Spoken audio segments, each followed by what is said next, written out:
Hello, everyone, and welcome back to the Authentically Inspired Podcast. Today, I'm joined by Julia Langley. Julia Langley comes from a family of musicians and has been on stage since the age of 2.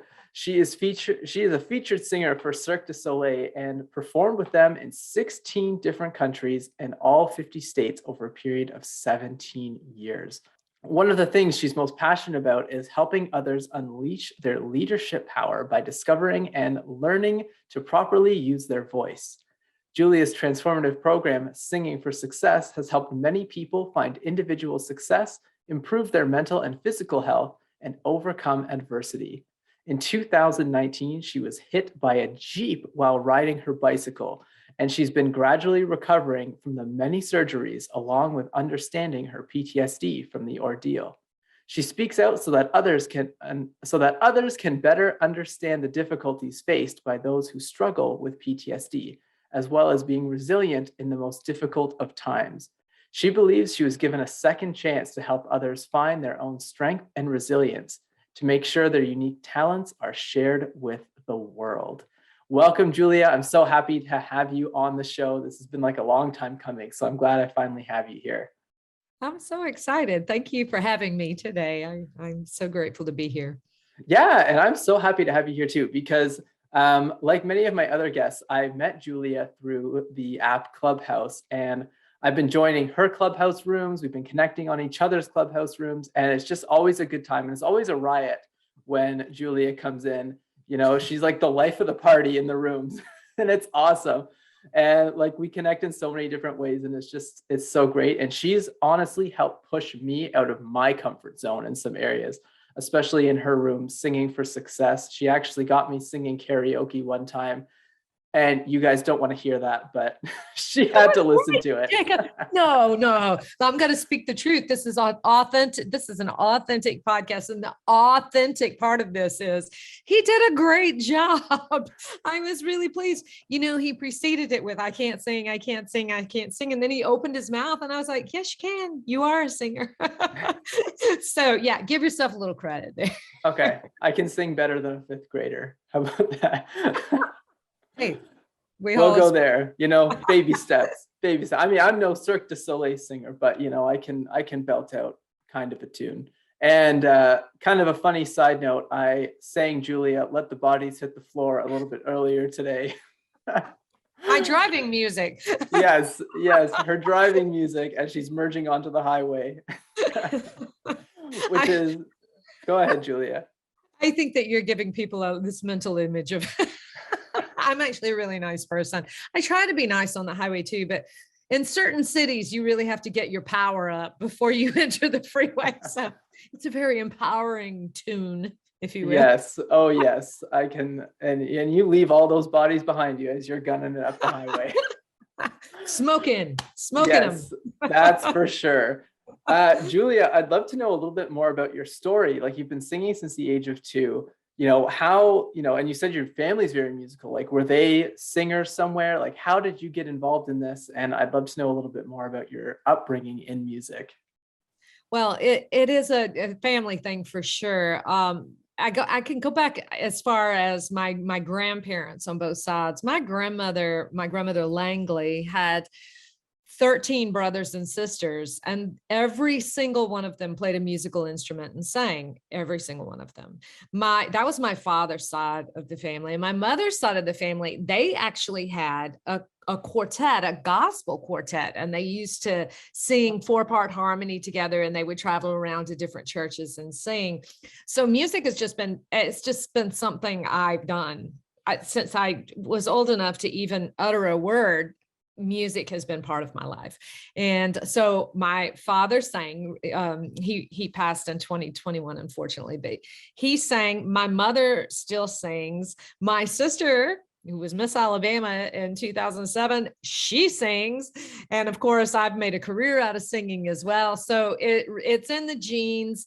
And you know what? I'm so grateful because I think that music is a gift. Whether you consider yourself to be a professional performer or not is irrelevant. Music is a gift to all of us. And using our voice, that's the ultimate gift, our ability to communicate our feelings, our thoughts to the world.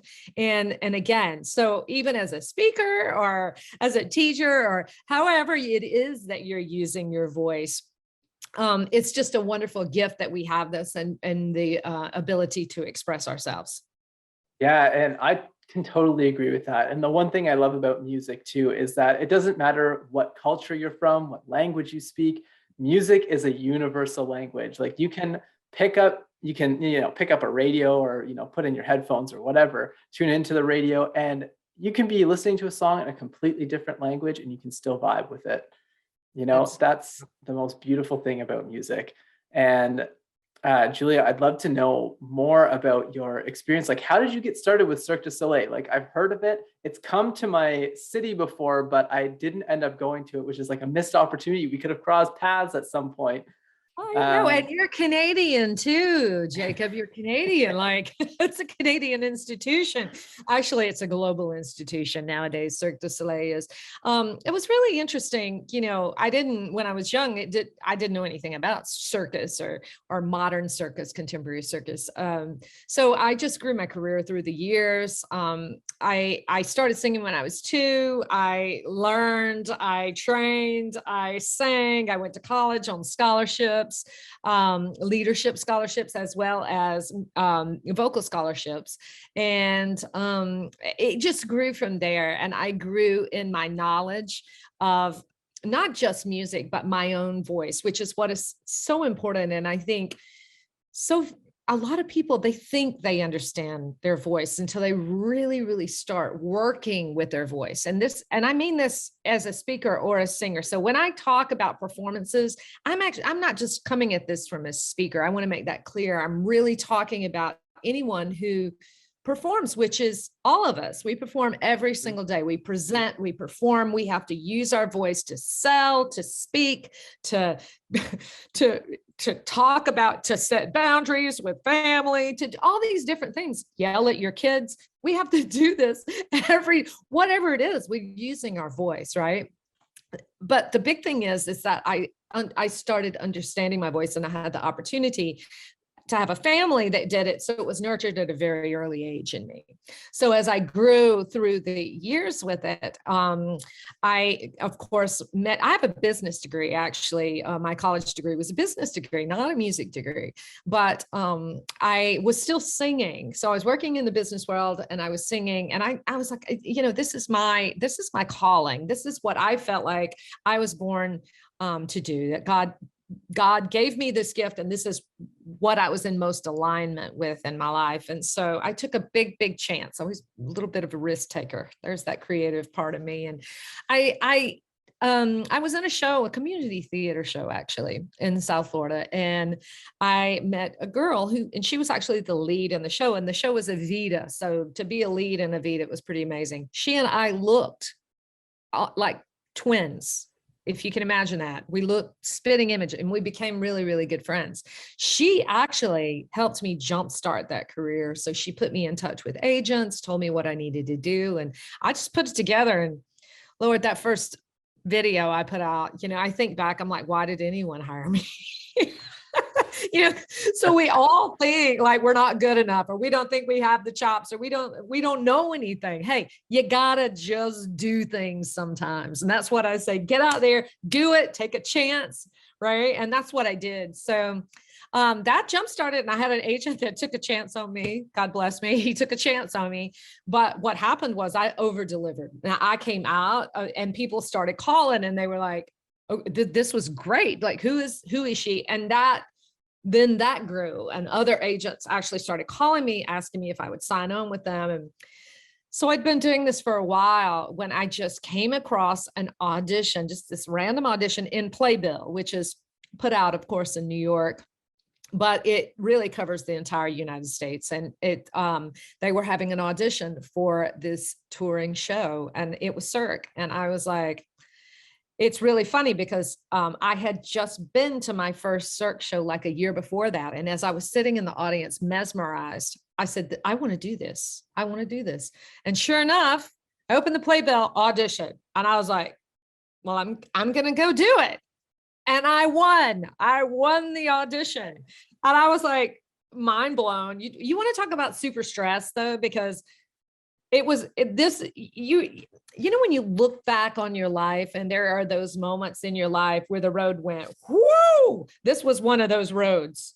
And I sort of knew it at the time. And I was like, oh, I was like in hyperventilation mode. Do I do it? Do I do it? And I'm like, okay, do it. Whoop. And it completely changed the path of my future in a wonderful way, I mean, I've been all over the world, at country after country, singing all 50 US states.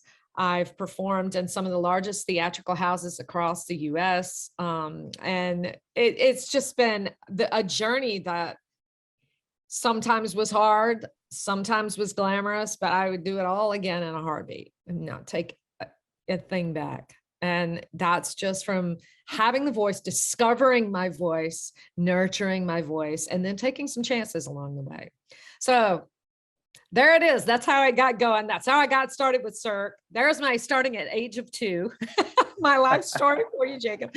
But you know, there's so much more in between. But in a nutshell, that's how it happened. And That's amazing. And that's such a cool journey to go on. Like I always love hearing people's journeys, like how they got into these like high positions, right? Because a lot of people listening, they might be in that starting phase where they're like, okay, I don't know, like I have a big thing coming up. I don't know if I should take the risk. And I always encourage people to take risks because usually if you do take the risk, you get a good reward out of it. And, you know, it's like with anything in life, if you just go after what you want and you just take the step, you're going to get better and better and better. Like I remember when I first started public speaking, I was a wreck. Like I couldn't even get in front of people. Like I was holding the paper, I was shaking, I had dry mouth, I had dry throat. I felt like I was in the desert. And now you can put me in front of an audience of like 2,000 people and I'll be completely fine. I'll be excited about it. So I think that goes to anyone listening, like just, you know, if Julia's story proves anything, it says follow your passion, do what you want, and just take that leap, take that risk. And let me say this, Jacob, just to interject with what you're talking about, you know, fear and stage fright. This is actually what I specialize in because I do have a coaching program where I help people overcome fear, stage fright, and really up level their confidence, because you have to get that confidence up before you can take those risks that you want to take. But you know what, it looks to me, you know, when you're looking at someone that's been on stages all around the world, it's really easy to say, well, that's easy for you. But what I want to say right now is that I was totally socially awkward when I was younger. And by socially awkward, maybe other people didn't see it, but I felt it on the inside. So my friends would laugh. They say, Julia, you're like a social butterfly. That's what they say. But the truth is, when I was younger, I would avoid people because I didn't know what to say. Or I just always felt intimidated, or I felt scared. And this is just the truth. And so I learned to compensate for those nervous fears that I had. And they still come back for me from time to time. So just because, you know, you're seeing someone out on a stage, out doing a podcast, you know, public speaking, whatever it may be, don't disregard the fact that they did have to start from somewhere. And that might have been a really difficult place that they started from. And that's great advice. And it made me think while you were saying that, like, what kind of advice would you give to those people who are maybe experiencing a bit of stage fright, or who want to be singers and they're like, oh, I don't know if I can get up on stage and do it. And I know you're probably just going to say, just get up and do it. But like coming from a space of, you know, having an audience is a big difference for those people who are wanting to sing, right? Or speak or whatever. Like, how would you help them boost their confidence? Like, what are some ways to boost your confidence for getting on stage? Well, there's a couple of things, and I like the P method, if you will. It's really funny because I'm not one to just sit down and write down letters and come up with words. I just can't. I had all these words in my mind and they all started with a P. I was like, okay. So one of the things is being prepared. You really, really, really have to be prepared. And I will say this, a lot of times you can't do it alone. Like you need help and you need guidance because there's so much information that starts coming at you that you don't know your head from the hole in the ground. So you're upside down. So someone that's objective and looking on the outside in can say, hey, these are your strengths. This not so much. Let's play this up. Let's put, because everybody's got strengths and weaknesses, but you can't do it all. No one can. No one's perfect at everything. But what you can do is take those things you're really good at and make them bigger. All right. And that's what you want to do. So I do recommend that you do get help if you want to do it. You really want to take it to the next level. Then at some point, you're not going to be able to do it alone. That's number one. You got to prepare. You have to be prepared. You have to know what you're walking into and be as prepared as you can. And again, when you're starting out, that preparation may be like for me, my first video to my agent was me singing the Star Spangled Banner. He laughed. He thought it was funny. Yeah, it is funny. Me looking back, I'm like, it's a wonder I ever got a job. But I put it out there and I did get a job. So you see what I'm saying? You have to start. You prepare as best you can at that point where with your level of knowledge and where you are, you do the best you can. And then once you start gaining this knowledge, it's not enough to have the knowledge. You have to practice. There's that other P, practice over and over. And when you think you've got it, you need to go back and you need to do it 40 more times. And that's just the truth. Okay. Because when you think you got it, that's just when you're starting to evolve as a performer. Okay. So it's like acting. You can't work on your acting skills until you know your lines. And this is just the truth of acting. So don't come in here and not know your lines because you're not going to be a character if you don't know your lines. So there's that preparation, then there's the practice, and then finally, it's that performance. All right. And it's actually going out there and doing it, however small the stage might be. When you see an opportunity to stand up and sing, stand up and sing. When you see an opportunity to speak, speak. When you see an opportunity to practice your courtroom skills, if you're wanting to be an attorney, practice them. All right. And if you do this, you're going to see an evolution. It can't do anything but evolve and expand.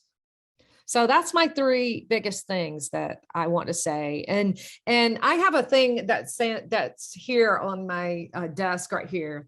And I live by this every day. Dream big and dare to fail. Don't be afraid of failure. You're going to get told no a whole lot more than you're going to get told yes. So if you're afraid of someone saying no to you, you're not going to get anywhere. You got to take those chances. Yeah. So. And I love that because I know even like when I started out in like kind of my speaking journey, like I was so afraid, like I felt like I had to get everything perfect. And I was, and our friend Kathy talks about progress over perfection. I was like, I need to get things perfect. If I'm going to go up on stage, I need to rehearse, which I did. But then I found out that kind of method didn't work for me. I was more like a speak from the heart kind of person. And that was more impactful for me. But other things I had to prepare. I had to prepare and practice my intro and my conclusion. At least I had to get those down, because if you're coming out and you're fumbling all over your words saying, I think maybe you're today, you've lost me. You've lost the entire audience and you're in a space where you're not going to make an impact. So the middle part, that's okay, because people are kind of listening and they're engaged, but you've already hooked them with your intro. So I think, Julia, you added some incredible tips there for people. And I think that'll add a lot of value to them as well. Right. And it helps me, which is amazing. I always get so much value when I talk to you. Well, I love talking to you, Jacob. And the thing about it is, these are tips. It doesn't matter how pro you are, how beginner you are, or anywhere in between. These are things you will always have to do, always. Because once you reach another level, you just have another challenge. You've got different challenges, right? So, it's like a 2-year-old. A challenge to a 2-year-old is going to be very different than a challenge to a 16-year-old, to a 30-year-old, to a 50-year-old. So You have to remember that wherever you are in the stage of your speaking, your singing, I like to call it performing. So let me call it performing. In your performing journey of life, wherever you are, there's going to be unique challenges that you have to face. So as you grow with those, challenges, and you learn just to take them on and grow with it. So, yeah. Yeah. And I love what you were saying earlier too about like being kind of open to failing, because you're going to get a lot more no's than you get yeses. And Right. I think a big part of that is the resiliency that you need. And I know you are an incredibly resilient person, because I know everything that's gone on in your life over the past couple of years. And, Julia, you're incredibly resilient. And I'd like you to actually speak to that a little bit, like building that resilience and how people can cultivate that in their own life. Well, I do credit some of my resiliency to being a performer and to understanding, when you're singing in New York and the New York Times is there reviewing you, and you got to open up the newspaper the next day and you don't know what they're going to say, you sort of have to have Teflon. You sort of get that thick skin that you let things roll off as best they can. I'm not saying to not feel anything would be a robotic and inhuman. That's not what I'm saying, but I am saying that you get to a point where certain things matter and certain things don't in your life. And you have to make those choices of what you're going to let get next to you. All right. So, so that in itself is a very unglamorous part of what I do, because I've read brilliant things written about me, and I have read the nastiest, ugliest things you could write about somebody, because they don't think about that there's a human on the other side of that has feelings, and it's art is personal. So what I'm doing is I don't separate my job from my personality. So it's all personal, but having said that, yeah, it's been a tough few years for me. I mean, you said a little bit in my bio. In 2019, I really had a terrible accident, and I was riding my bike and basically got T-boned by a car, literally hit from the side. She ran over me. I went up on the hood out in the street, that kind of thing. I've had 3 surgeries. And then, of course, the pandemic hit right after that, and Circ du Soleil actually went bankrupt. And all the performers were out of a job. So, I'm going out there. I go on 2 years of not being able to work because I was injured. And then you have a pandemic. And then I'm coming out and I'm like, yay, 2021, new year, new me, happy, happy. And I get called home. My father passed away in February of 2021.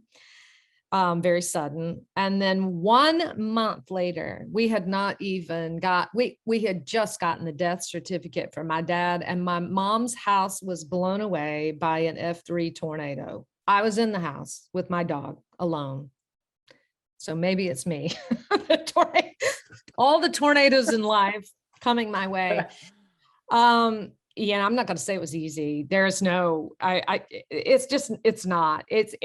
It has been the 2 years that I've just gone through have completely and utterly changed my life. So, that path I was talking with, that you're going on a straight path and then all of a sudden, I'm over here again. All right.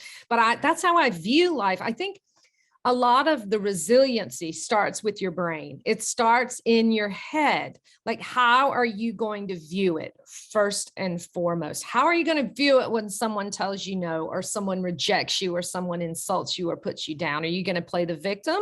Or are you going to say, hey, okay, everybody's got an opinion. That's yours. That's fine, because I'm bigger than that and I'm better than that. I mean, how are you going to view it from when you go from being like tip top shape, and I was in tip top shape working with world-class athletes all over the world, Olympic gymnasts, to not being able to walk, which is where I was. I had neck surgery and hip surgery and shoulder surgery.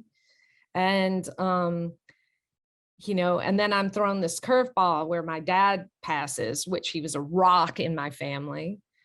And now all of a sudden, my parents, who'd been married for 52 years, my mom is alone and doesn't know what to do with herself. And now she doesn't have a house. Like, you can sit down and ask those questions. Why me? Why me? Am I cursed? Do I deserve this? No, I didn't deserve it. My mom didn't deserve it. None of the entertainers that lost their jobs deserved the pandemic. None of this that happened was deserved in any way whatsoever. But you have to believe that, truly believe that in your heart, and know that, find the silver lining. And sometimes you got to dig really deep for it. There were days I had to look really hard for a silver lining. They just don't appear. You're like, is there one? Is there one? But the truth is, there is always one. And for example, I got hit by the car. The pandemic happened. I got to spend a better part of a year with my father. My mom was like, is everything okay? Why are you here? Why don't you go back to your house? And I'm like, I'm fine. Can't I just stay with my parents? Are you trying to get rid of me? What? Just checking. I'm like, no, I just am comfortable. I just want to spend time. So I got to spend time with my parents, my aging parents, that I otherwise wouldn't have had that time. And I didn't know that my father was going to pass away 3 months later. I didn't know that. None of us know what the day and the time is. But I just thank God above that I had that time to be with him before he passed. I couldn't have planned it myself, it just, and so he passed, and I'm okay with that because I was able to be with him and able to really spend time and quality time. That's just one example of a silver lining in a really dark cloud. All right. What a silver lining. But sometimes you just don't see them till you get through to the other side. And I realized after that, I'm like, I had that time with him. There's no amount of money in the world that could change that. That would make that, take that, nothing. I would trade that for nothing. It was amazing. So I could go on, and I won't, but I will say this: it starts in your head, and it starts at how you are looking at it. You choose. You're either a victim, or you are just in a little bit of a dark wind. All right. And you know that you're going to walk through it. Yep. And you just do it. Yeah. Yeah. I can speak to that too, because, and I'm totally on board with you when it comes to the mindset, because mindset is completely key. And the way we look at things, or what was it? The way we look at things changes the way we see things. I don't know. I can't remember the quote. I'll cut that out. Well, but it's all in how we look at things. And I believe everything happens for a reason, exactly when it's supposed to. And sometimes you don't know what that reason is. Like for me, like my son passed away in 2016. That was, a terrible time in my life. And, like you were saying, Julia, I could have asked those questions like, why is this happening? Like, what did I do to deserve this? But I changed the questions. I said, what good is here that I can't see? What can I give? What can I celebrate? And even just by changing the way I looked at that situation, it's empowered me to be a force for good, a force for change. Because like my whole thing is, we don't know how long we have. My son, he had 23 weeks on this earth, and that was it. That was it. And, here I was, I think 25, 26 at the time. And I was like, okay, what have I been doing with my life? And it made me reevaluate what was happening. And, because of that, he kind of paved the way for my daughter, Madison, to come through. And she is just like such an angel, right? She's such an angel. She's like the rainbow, like happy all the time. And it's just a beautiful thing. So sometimes you don't see that until years later, because Maddie didn't come until another 2 years down the line, after being told by doctors countless times that we weren't able to have kids and all this kind of stuff, and that we would need to have like expensive treatment if we wanted to even try and have a kid, and all this kind of stuff, right? And, we all have stories. We all have, pain points. But like Julia was saying, sometimes you can't see, the good in it while you're in the thick of it. You have to get through that other side, and you have to maintain that attitude of looking at it, like looking for that silver lining. And, I think the one like main thing that's come out of this conversation is like mindset is key. you Oh, know, it's and key just to everything, Jacob. I think just success in life in general. It's your perception of yourself, your perception of the world around you, and how you perceive the people that are coming into your life, how you respond and not yes. react. hmm That's a big one too. And Julia, I'm so glad that I met you. Like it's so weird. Like the universe works in the most mysterious ways and the most wonderful ways. Like I never would have thought I'd be sitting here speaking to like a Cirque du Soleil singer like in my life. Like and that's amazing. And now like we're friends and like we I talk, we know. message each other all the time. Like this is my life right now. Like it's amazing, right? And it's so cool to be able to see that kind of stuff. And Julia, I'd love to just know, like, if you could ask or if you could tell something to everyone on the planet, no language barriers, everyone could hear you at the same time, what would that be? Is that you have something special inside of you, and you may not even recognize what that is that's special inside of you. You are unique. You are your own person, and the world needs to know that. The world needs to see that. But don't be the world's best kept secret. Get it out there. Let's know what you have. Let's hear your voice. All right. And do what you have to do to share that uniqueness with the world, to share your strengths and change the world in your own special way, because Love everyone it. has a chance. Yeah. Yeah. Oh, Everybody. I love that. That's brilliant. Now, Julia, I want to give you a chance to promote some of your stuff. So if you have anything you'd like to promote, now is the chance to do it. Social media links, any events that you have coming up, any programs that you're running. This is your I Oh, thank you so much. I appreciate it. Yeah, I do have a lot. I'm actually on Instagram as Circ Singer. And yeah, so or you can, it's probably better right now. Look me up under my name, Julia Langley. You can find me on Instagram, you can find me on Facebook and LinkedIn, as well as Twitter. I'm Circ Singer Julia Langley on Twitter as well. So you can find me on all the social media platforms.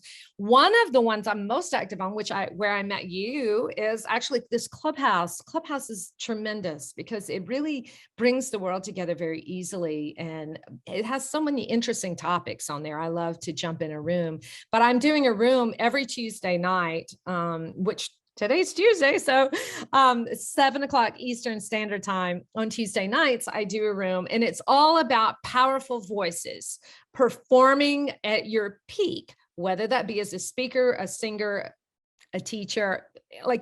Teachers don't think that they're performing. Attorneys don't think they're performing, but they do all the time. We do every day. So that's really what this room is about. It's really helping create vocal awareness and teaching some basic techniques, a little bit of coaching in there. And the conversation is amazing because you get to listen to so many different aspects. For example, today our topic is talking about performing from your head or from your heart. So there's going to be some interesting things that we talk about tonight. I can't wait to hear the opinions. I am going to be doing a master class in April. So watch for the date for that. It'll be like a 90-minute master class that I'll be doing, talking about powerful voices. And so keep your eye out for that. And of course, I'll share that with you, Jacob, so you can share it with your listeners as well. So that is coming up right away. I do have a show I'm doing in Georgia for teens. Actually, this is for students. We take a week and we train and actually put on an original, and I'm telling you, you wouldn't believe it. It's like a Broadway style show, day 7. It's unbelievable. People come from all over the Southeast to participate in this thing. And this year, our title is called Roar, from 1920s to the 2020s. So it's really all about the 20s. So it's going to be an interesting, fun. We've been working on it some today. I also want to say right now that I do work one-on-one with people, and I would love, love, love anyone that wants to contact me.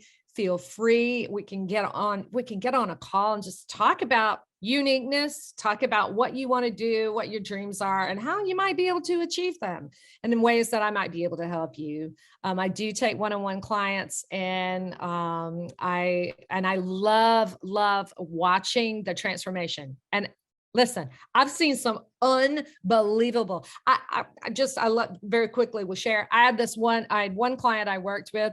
She wouldn't come out of the bathroom, literally cried every single time she had to stand up in front of people. And now she's standing on a stage in Atlanta, Georgia, telling people why she should be chosen as Miss Georgia to lead the state. Okay. From the bathroom crying to standing on the stage with her head up, singing and telling the world why they should choose her.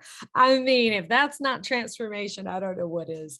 So I love working with people individually and watching transformations and the growth and the changes. So anyway, very open. You can please share my email address. It's julialangley@outlook.com, or contact me on any social media outlet. I'm open. Amazing. And I'll make sure all those links are going to be in the description below here so you can easily get to them and easily access Julia. And you know what? Join her Clubhouse room too, because I'm there every week as often as I can be. And the rooms are a riot. They're so much fun. They're, you never know who's going to show up, what we're going to do. Sometimes we do dramatic reading. Sometimes we do karaoke. Sometimes we get lessons from the master herself. And it's just an absolute great time and a good community of people that we have going there. So Julia, thank you so much for coming on the show today. I appreciate you. Thanks for having me, Jacob. It's always a pleasure talking to you. I have a great time and I always leave smiling. You always are making me laugh. He's the best sense of humor ever. Thank you. I appreciate that. Thank you guys so much for watching and listening. I will see you in the next episode. Bye-bye. Bye for now.